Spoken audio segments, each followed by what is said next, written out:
Okay guys, so next part of the study guide, part 2, I don't know why it cut me off. I think I need to look at my storage.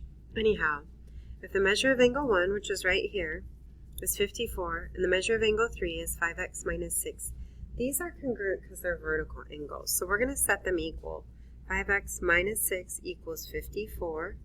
I'm going to get 5x equals 60, right, when I add 6 to both sides, and x equals 12. All right, so here's the measure of angle 4 is 37. It wants me to find the measure of angle 2. Well, those are vertical angles, so the measure of angle 2 is also 37 degrees. Okay, first step for our first proof.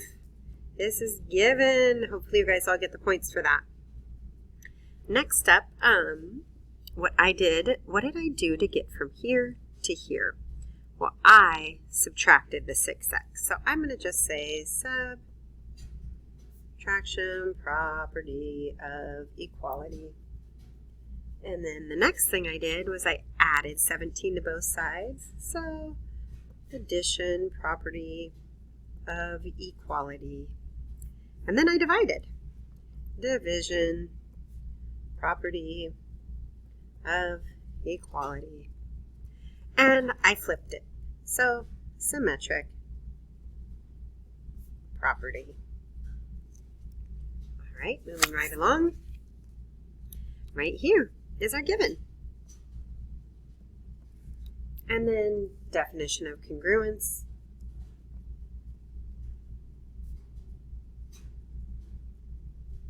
I don't really need to spell that all out, but there I went. All right, and then we're looking, wx plus xz equals wz. Okay, so wx plus xz, wx plus xz equals wz, and wy plus yz equals wz. That's segment addition.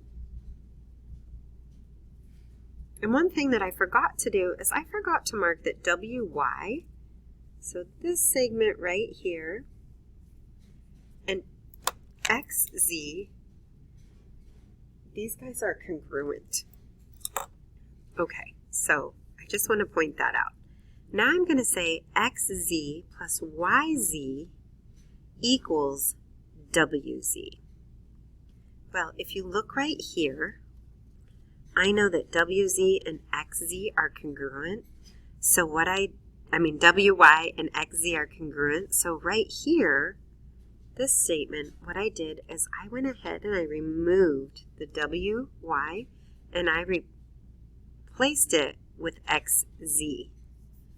Okay, so I'm going to say substitution.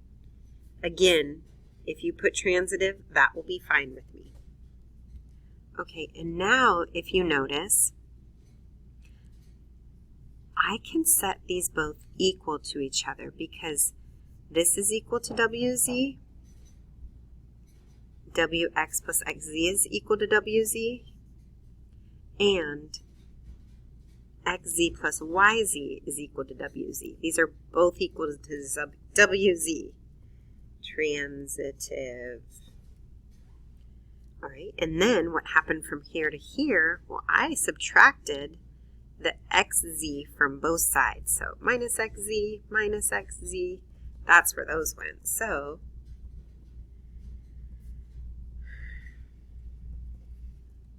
and then it went from equal to congruence. So def of congruence.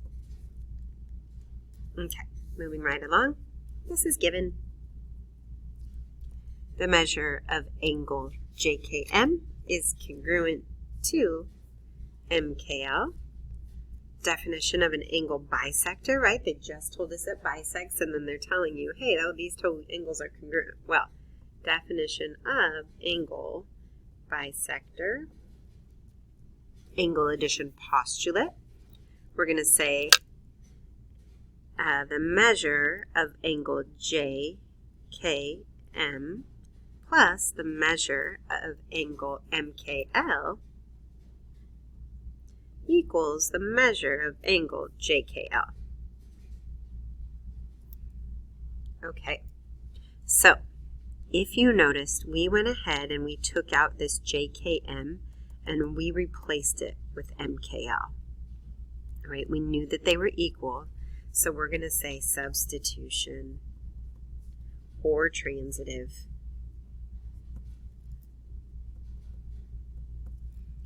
Okay, and then what we did is we combined like terms. So 2, the measure of angle MKL equals the measure of angle JKL.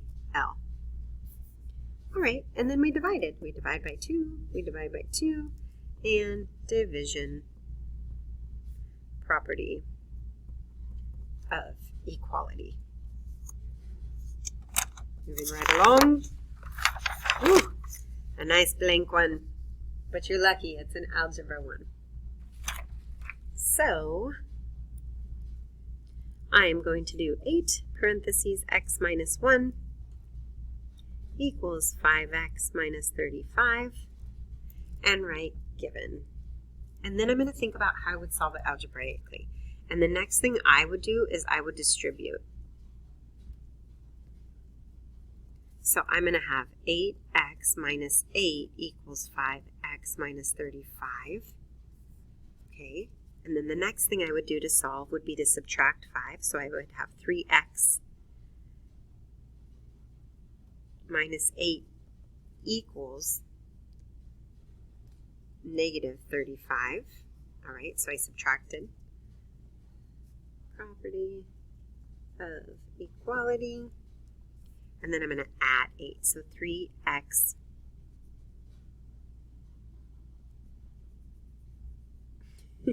I can't think right now. 3x equals negative 27. All right, and that's going to be addition, property of equality, and then x equals negative 9. Not 9. Or not 3, 9. And then division, property of equality.